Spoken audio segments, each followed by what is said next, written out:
Hello and welcome to Book on a Shelf.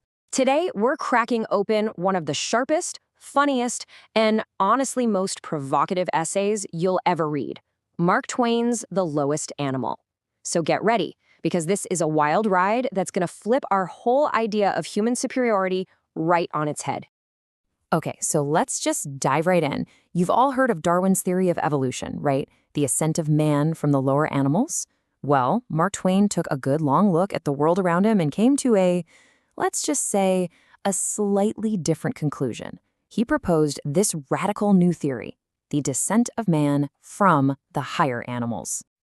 And this quote right here, this is basically his mission statement. He claims he isn't just ranting. Oh no, he's using the scientific method. He's going to conduct a whole series of experiments to prove, step by painful step, that humanity hasn't evolved up at all. In fact, he argues we've fallen, or devolved, from the much nobler state of the animal kingdom.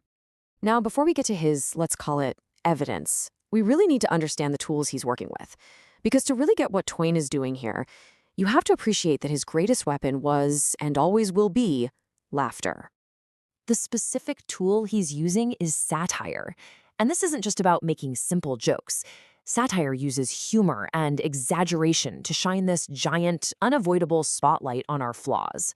The point isn't just to mock us, but to hopefully make us think, and maybe, just maybe, push us to be a little bit better.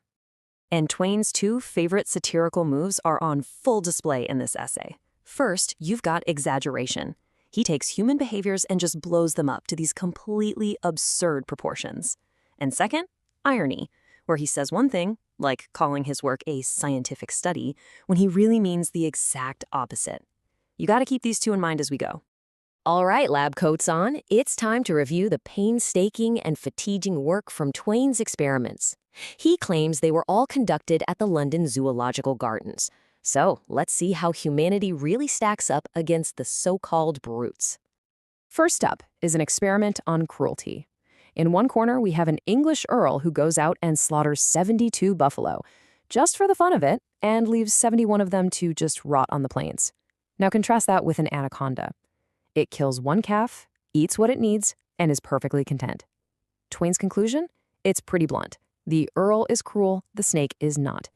Next up, Twain tackles greed. He points out that humans will hoard millions and millions of dollars they could never possibly spend in 100 lifetimes.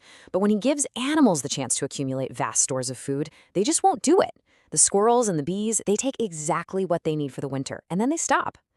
The experiment proves man is uniquely and insatiably greedy. And believe me, the list of human failings just keeps on growing. According to Twain, revenge is a purely human invention. War, an atrocity only man commits against his own kind. Slavery? Yep, unique to our species. And even something like patriotism gets the Twain treatment. He sees it as just an excuse to look down on other people and steal their land. The animals, meanwhile, are free of all these nasty habits.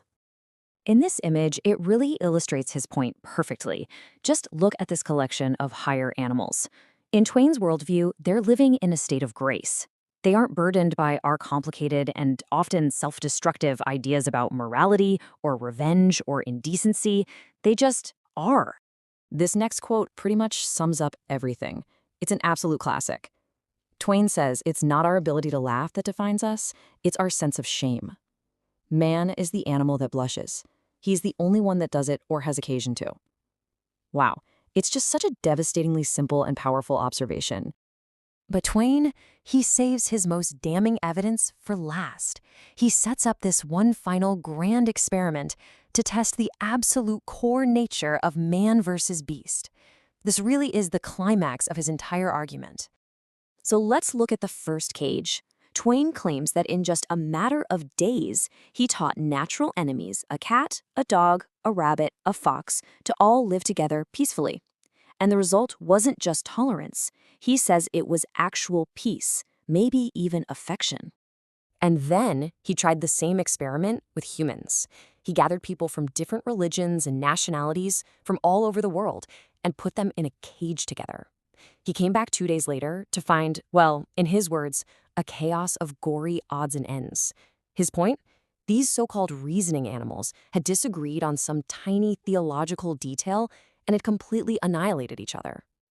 So, what's the takeaway from all this bitter humor? I mean, why are we still reading and talking about this essay more than 100 years later? Well, it's because the point of the joke is just as relevant today as it was back then. Look, Twain wasn't really trying to prove that squirrels are better than people. His goal was to use this completely absurd satirical framework to make us look in the mirror.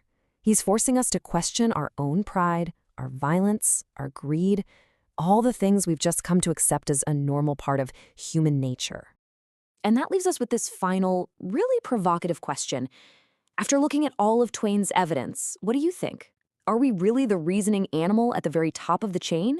Or has our incredible capacity for reason somehow led us to become the very lowest? That's the question Twain leaves for us to answer. And on that thought-provoking note, we'll wrap up this explainer. If you enjoyed this deep dive into Mark Twain's work, please do us a huge favor and hit that like button, share it with someone who appreciates a good bit of satire, and of course, subscribe for more explainers from Book on a Shelf. We really appreciate you spending some time with us today. Thanks so much for watching, and we'll see you for the next one.